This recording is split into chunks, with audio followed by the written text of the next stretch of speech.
Oi, gente! Oi, pessoal! Mais um episódio do Menstruar, Gozar e Parir. E hoje é muito especial nosso episódio, porque é sobre um tema que a gente precisa falar, que é sobre a maternidade atípica. Estamos com convidados super especiais, a Érica e o Lídio, que são pais do Pedro, mais conhecido como Pedinho, que faz muito sucesso na internet.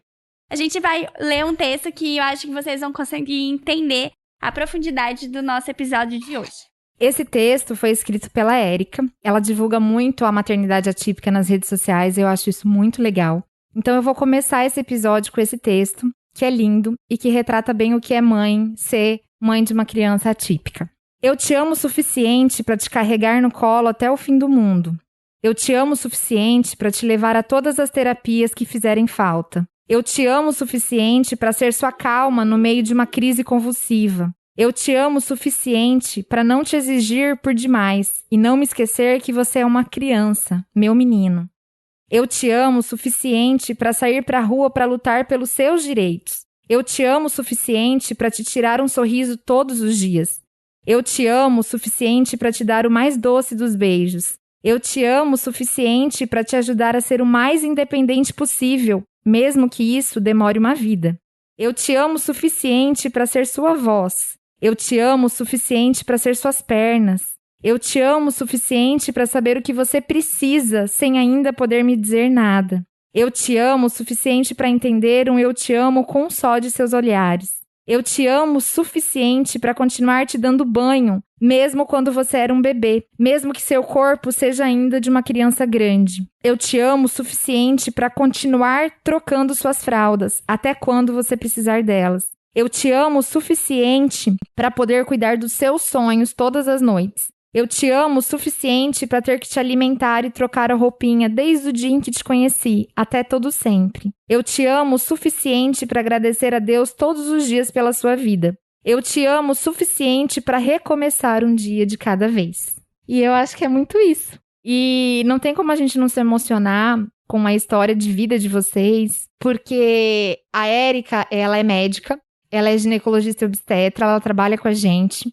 E além de eu ter visto ela crescer como profissional, eu vi ela crescer como mãe. Eu acompanhei toda a gravidez, o parto, o pós-parto e também o Lídio. Ele crescer como pessoa e como pai. E hoje a gente falar de um tema que precisa ser divulgado, que precisa ser falado, que muita gente não gosta de falar, e eles estão aqui para poder dividir a história deles, dar como exemplo, principalmente para que as pessoas não fujam de algum diagnóstico, que elas corram atrás, que elas estudem, que elas se dediquem para que seja uma maternidade atípica, mas que seja uma maternidade feliz. Obrigada, Érica. Obrigada, Lídio. Obrigada pelo convite. Estamos muito contentes de vocês terem chamado nós para falarmos sobre isso, porque eu concordo que é um tema que deve mesmo ser divulgado, ser falado, porque quanto mais as pessoas conhecerem, né, e souberem da nossa maternidade, mais for exposto em redes sociais, no dia a dia, mais as crianças atípicas forem vistas,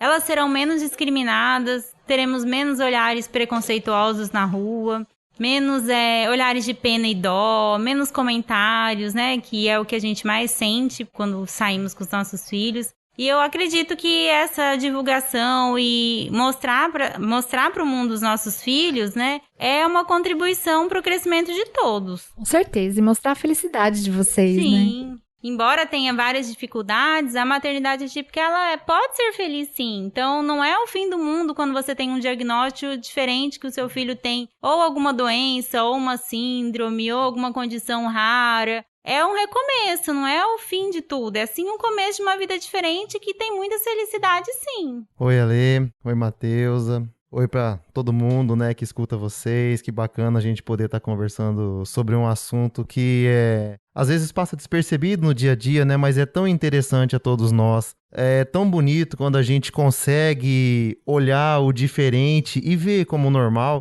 E eu acho que a nossa missão, né, como pais, ela é bem isso. Da forma mais leve possível, da forma mais tranquila possível, é isso que a gente busca.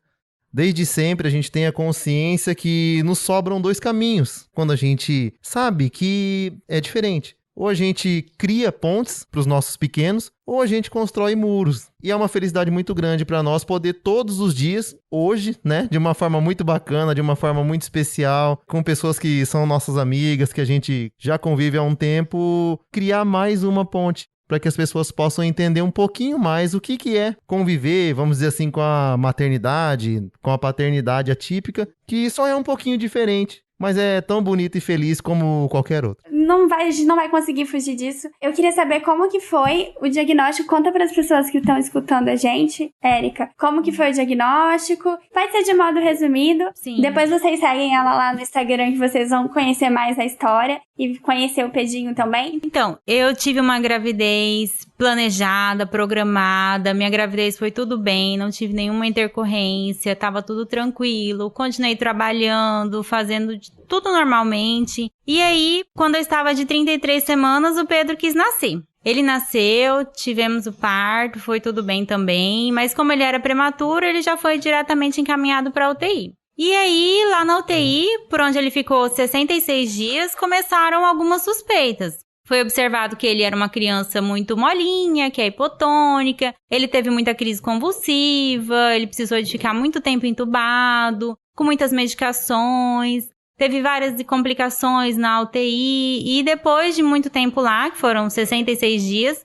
conseguimos sair de lá, viemos para casa com vários remédios anticonvulsivos e aí começamos uma investigação diagnóstica. Quando ele tinha por volta de 5 meses, a gente fez um exame genético, que depois de 2 exames que já tínhamos feitos, que vieram normais, fizemos um exame que veio então que ele tinha uma síndrome chamada síndrome de Sotos. E junto com essa síndrome de Sotos, no mesmo mês, descobrimos uma outra síndrome. Então foram 2 síndromes juntas, que era a síndrome de West, que é um tipo raro e grave de epilepsia de difícil controle da infância. Então tivemos esses 2 diagnósticos aos 5 meses e começamos o tratamento para a síndrome de West e as terapias para a síndrome de Sotos também. Como que você lidou com essa notícia quando você soube? A gente sabe que não é fácil, né? Não é fácil. E o apoio da sua família, do seu marido? A notícia da síndrome de Sotos eu vi sozinha no celular. Eu abri o exame e aí a primeira coisa que eu quis foi pesquisar no Instagram e procurar uma outra mãe que tivesse o mesmo diagnóstico para conversar. E aí, no mesmo momento, a médica do meu filho me ligou e falou assim: Érica, vem aqui pra gente conversar porque eu peguei o diagnóstico do Pedro.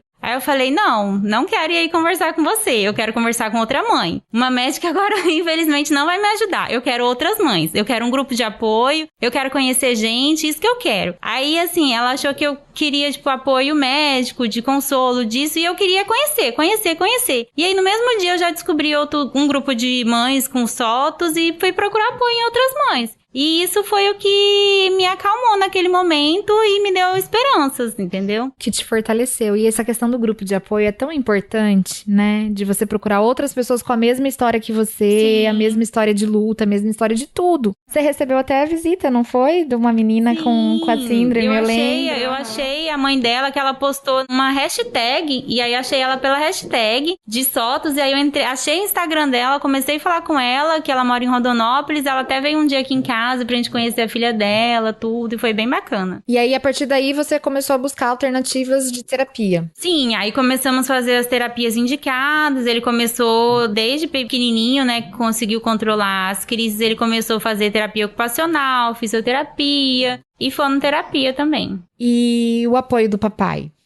O apoio do papai foi fundamental, porque em nenhum momento ele também se demonstrou triste ou, assim, inseguro, insatisfeito com o diagnóstico. A gente decidiu que tivemos o diagnóstico e que íamos seguir felizes, firmes com o nosso filho e buscar o melhor para ele. E ele sempre esteve do nosso lado, apoiando em tudo e erguendo quando eu ficava mais triste ou estava desanimada por conta da síndrome de West. Era ele que me erguia e falava, não, isso vai passar, isso vai ficar bem. Então, acho que sem ele eu não teria conseguido passar pela UESC.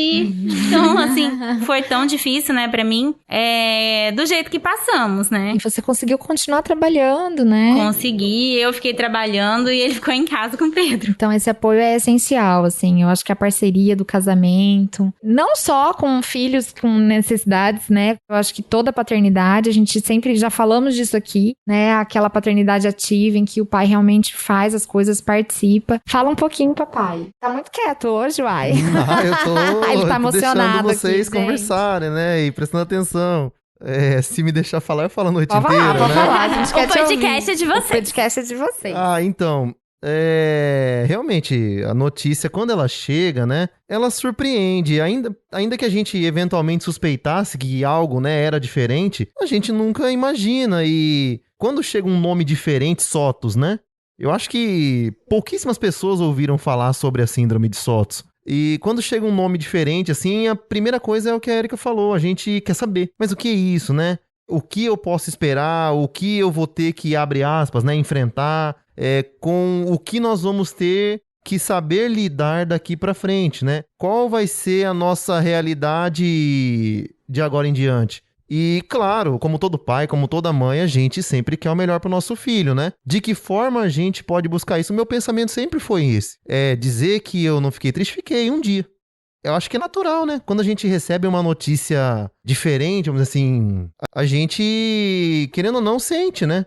Mas nada que abalasse, nada que nos fizesse sofrer, nada de questionamento, nada de por que isso ou de por que daquilo, jamais. Muito pelo contrário, a gente buscou entender. A gente buscou conhecer. E a Erika até comentou nessa de hashtag, a gente foi parar no Japão, a gente foi parar no Canadá, a gente foi parar na Austrália. Que foi legal. algo assim sensacional. De repente um mundo gigante ficou minúsculo e a gente conheceu enormes diferenças. Pessoas com culturas diferentes. Até brinco, fala, Erika, quem diria, né? A gente ia ter que desenterrar nosso inglês, né? Pra conversar com as outras pessoas do outro lado do mundo, pra que elas dividissem, né? Dividissem com a gente um pouquinho da experiência delas. E nós, né? Nessa linha, nesse pensamento de criar pontes, pudéssemos, né? Dali em diante também dividir com quem precisasse. Então, foi muito sensacional. Eu sempre quis, né? Ter um filho, pra mim foi sensacional. Foi uma notícia maravilhosa. Eu sempre soube, né, que a gente teria uns momentos bons e os momentos mais difíceis. E a minha promessa pra mim mesmo era sempre estar ali pra minha família. Que nunca, em nenhum momento, eu ia me deixar abalar. E assim foi. Eu tinha algumas férias atrasadas no serviço e aí eu fui usando todas. Eu dispensei babá, eu dispensei enfermeira, eu dispensei todo mundo. Eu falei, não, meu filho, talvez uma pessoa cuide de você melhor que eu, que é sua mãe.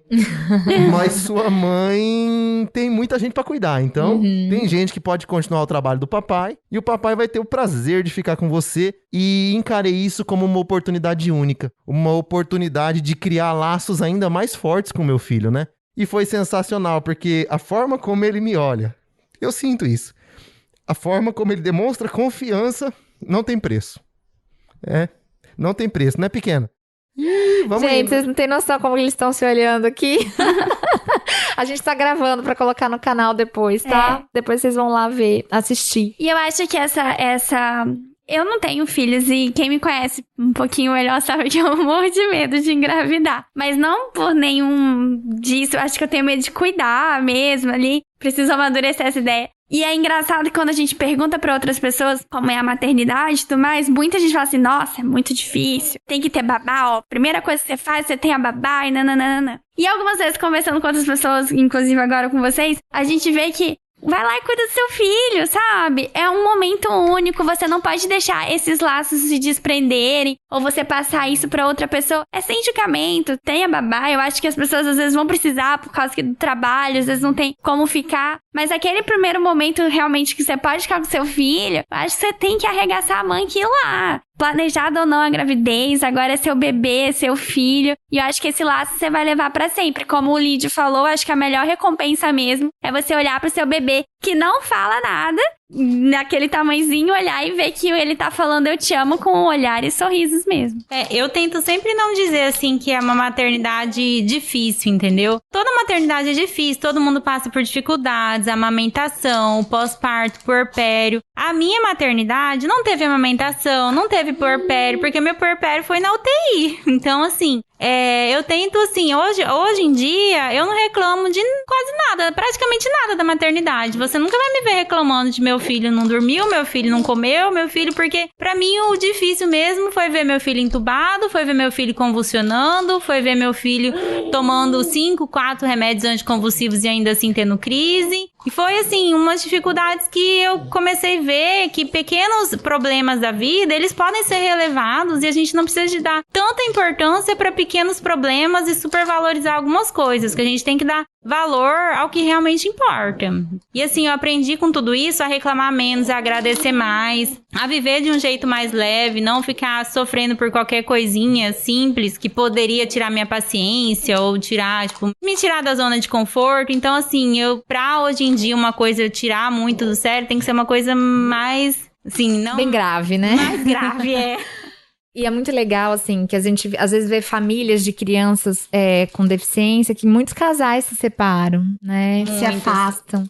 E ver a união de vocês, sabe? Ver o amor de vocês, ver o companheirismo um pelo outro é muito legal. Essa questão, ela é muito séria. Ela é muito séria mesmo. Eu tenho outros amigos que também têm filhos...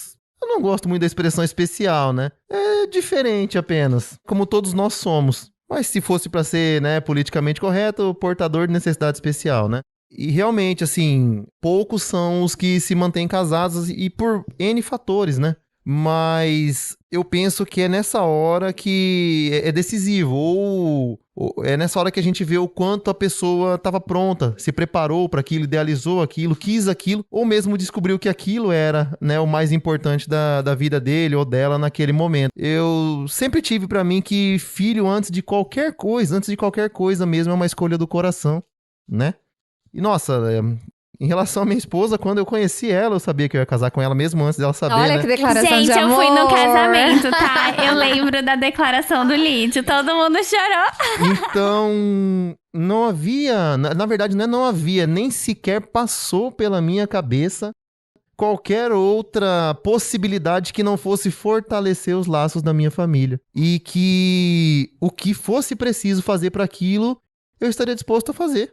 O mais importante de tudo isso não é nenhum trabalho. Nada é mais compensador para mim do que estar junto com a minha esposa, estar junto com o meu filho, valorizar o tempo que a gente tem junto. É o que nós temos de mais precioso. É o maior bem do ser humano, o tempo, porque não tem como a gente voltar no que perdeu. Então a gente tem que aproveitar cada momento. E o Pedro veio para esclarecer isso de uma forma incrível pra gente. Ele vive sorrindo, ele vive de bem com a vida, ele vive feliz. Se você me perguntar qual foi a última vez que ele chorou, eu não sei, não faço ideia. Há muito tempo. Ele não acorda de mau humor e sempre acorda rindo. Então, se tem alguém que otimizou ainda mais o nosso tempo, é ele. Que legal. E eu acho que fez enxergar as prioridades da vida, né? Que às vezes a gente acaba se perdendo. Érica, você escreveu um texto recentemente no Instagram. Acabei lendo um texto também ali falando sobre inclusão. E aí eu queria que você falasse, como a gente tava falando antes, gente, que quando a gente tá gravando, a gente vai conversando antes também. O que você mais sente, assim, o que é ruim quando as pessoas chegam pra você, assim, o que você sente desconfortável quando alguém conversa com você sobre o Pedro, ou te pergunta alguma coisa sobre o Pedro. E aí, essa parte da inclusão também. Olha, o que eu mais sinto desconfortável é quando a pessoa fica com pena e com dó dele e da gente. Fala, nossa, que pena, ou que triste você, né, tudo tão assim, e tem um filho especial. Poxa, que pena, né, porque como se tivesse dado alguma coisa errada, né, na minha maternidade, como se minha gravidez tivesse dado errado, mas não deu errado, deu super certo, porque eu precisava do Pedro e o Pedro precisa de mim. Então, a gente deu mais que certo. Então, eu não gosto que falam isso, não gosto também que as pessoas às vezes ficam chamando a gente de guerreira, mãezinha especial. Todas as mães são guerreiras, todas as mães especiais. O fato de você ter um filho deficiente não te torna diferente de mãe nenhuma, entendeu? É só um jeito diferente de conduzir a sua vida e a sua maternidade. Ninguém deixa de ser mais guerreira ou menos guerreira por isso. Dia das pessoas também acharem que a criança vai ser curada porque faltou oração ou falta dar tal remédio. Isso, muitas mães escutam isso. Crianças que têm paralisia cerebral falam, tem que rezar mais porque você não rezou. E as pessoas criarem mais expectativas, às vezes, do que nós próprios, né? Por exemplo, às vezes as pessoas ficam, nossa, quando que ele vai andar? Será que ele vai andar com 3 anos, 4 anos? E eu falo, gente, se ele não andar, ok, eu compro uma cadeira, eu faço outra coisa. Não é uma preocupação pra mim isso, entendeu? E as pessoas às vezes têm mais ansiedade pro desenvolvimento dele do que nós mesmos. Eu acredito que eu lido de uma forma muito tranquila com isso. Na maciça maioria das vezes, é uma questão pura e simples de esclarecimento. É uma questão pura e simples de conhecimento, do ignorar no literal da palavra, do simplesmente não saber. E aí as pessoas às vezes, né, talvez até inconscientemente ficam com dó, mas não imaginam o quanto nós somos felizes, né? Não fazem ideia do quanto a nossa vida é bacana. Do nosso jeito, claro. Na nossa rotina um pouco diferente. Mas é muito bacana, apesar de toda a correria. E alguns amigos até me falavam, bicho, mas é corrido, né? Vocês ralam bastante. Eu falei, mas quem não rala? No dia que você me mostrar uma pessoa, né, em especial um pai ou uma mãe que não rala, eu vou achar que tem alguma coisa errada. Falei, bicho, o tempo que eu tô levando meu pequeno pra terapia, você tá levando suas pequenas pra escola. Então, do mesmo jeito que eu tenho que me virar pra fazer a minha rotina rapidão, porque eu tenho que trabalhar, você também tem. Aí ele parou e ficou pensando, falou assim, com aquela cara de é verdade, né? Então, o que muda é a nossa rotina. Pensa num cara que é muito tranquilo pra conversar sobre a questão do Pedro, sou eu. As pessoas às vezes têm muita, assim, ficam com muita vergonha de perguntar, ou muita vergonha de falar abertamente. E eu acho que isso é o importante da inclusão. Quanto mais a gente incluir nossos filhos na vida, mais expor, mais socializar, mostrar ele para todo mundo, vai ser menos, assim, difícil para as pessoas entenderem, as pessoas vão conseguir lidar com uma forma melhor com nossos filhos, sem tanto olhares de pena, dó, sem tanto olhares de indiferença, achando que tem, pensando que tem, não tendo coragem de perguntar. Então, acho que incluir eles e mostrar eles, seja em redes sociais, seja em qualquer local que a gente vá, é importante para as pessoas aprenderem a conviver mais com o diferente, né? Muito legal, adorei fazer o podcast de vocês. Que bom que eu tive a oportunidade, que bom que a gente teve a ideia de chamar vocês, que bom que vocês toparam. O Pedrinho tá participando aqui com a gente, então assistam lá.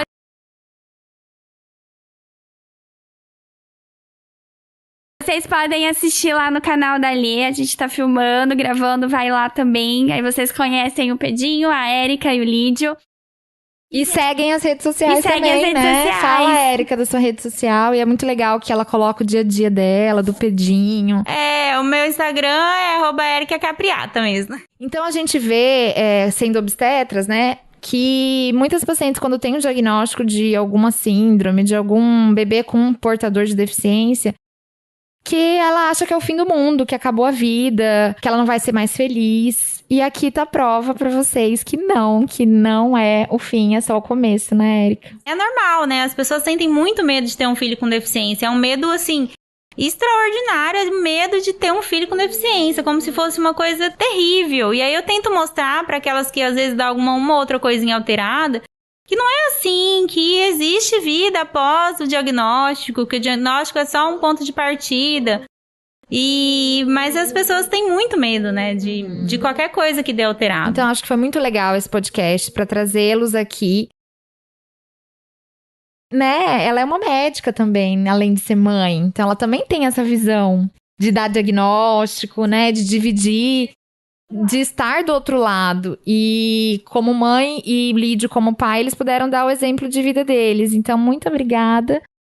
Uma vez eu fui dar um diagnóstico de uma síndrome de Down para uma paciente minha que descobriu só depois do parto, né? Não tinha dado nada durante a gravidez e quando nasceu. E eu fiquei, assim, sem jeito de como falar, né? Como que eu ia dar esse diagnóstico, como que eu ia falar e tal. E aí o bebê dela tinha um problema também, acabou indo pra UTI, porque era prematuro. E aí eu conversei com uma pediatra que tava na UTI e falei assim, nossa, né, me emocionei, porque a gente acaba se envolvendo. E aí eu falei, como que eu vou falar? O que eu vou falar? Eu vou ter que passar visita nela agora, o que eu falo pra ela, né? E aí ela falou assim, Ale, não fala nada. Não fala nada. Ele vai ser um filho igual, pelo contrário, ele vai ser um filho eterno. E eu achei tão bonito isso, filho eterno.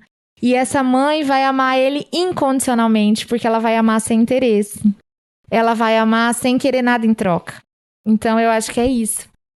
Muito obrigada. Então, eu queria, Lídio, que você terminasse dando um recado pros papais que estão aí descobrindo um diagnóstico, seja na gravidez, seja depois no desenvolvimento da criança, de como encarar isso, como lidar com isso? Você foi pontual, gostei muito da expressão grávidos.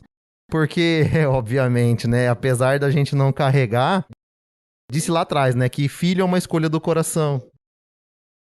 E estar grávido, abre aspas, né, junto com a esposa também é uma escolha que a gente tem que fazer quando escolhe ter filhos, né? E foi sensacional, eu tive a oportunidade maravilhosa de participar do curso de gestante com vocês também. Sempre digo aos meus amigos que vão ter filho, não perca a oportunidade de cortar o cordão umbilical. Não há na vida mão mais segura para receber o filho do que a sua, pai. Seja pai para o seu filho, esteja junto, segure sua família. Pode acreditar, mesmo sem saber, todos confiam em você.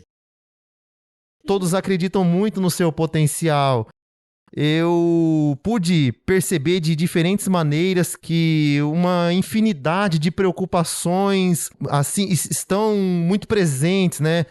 Na mulher em especial nesse momento. Ela fica muito fragilizada, seja para uma criança diferente ou não. E essa é justamente a hora que a gente chega para estar junto, para acalmar, para oferecer o ombro amigo, para seu pai, para seu amigo, para seu marido, entende?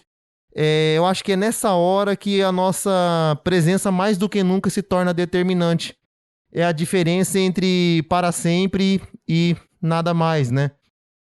Eu acredito que está em boa parte nas nossas mãos. Fazer a diferença no verdadeiro Felizes para Sempre, que muita gente não acredita mais. Mas a verdade é que o Felizes para Sempre depende de nós. Então, eu acho que é por aí, papais.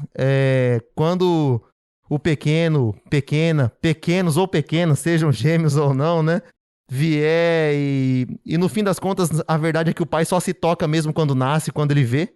Então, que seja esse momento, que seja o divisor de águas para cada um de vocês e que possam aproveitar cada oportunidade de criar laços. É isso que torna a família de cada um de nós cada vez mais fortes. Que lindo, hoje o podcast cheio de emoção. Obrigada, gente. Então vamos indo, né, Matheusa? Até a próxima semana. Até o próximo episódio. E não deixem de ir lá, de seguirem a Érica, que vocês vão ver muita coisa legal do Pedinho. Vão conhecer ele melhor. Beijo, tchau, tchau.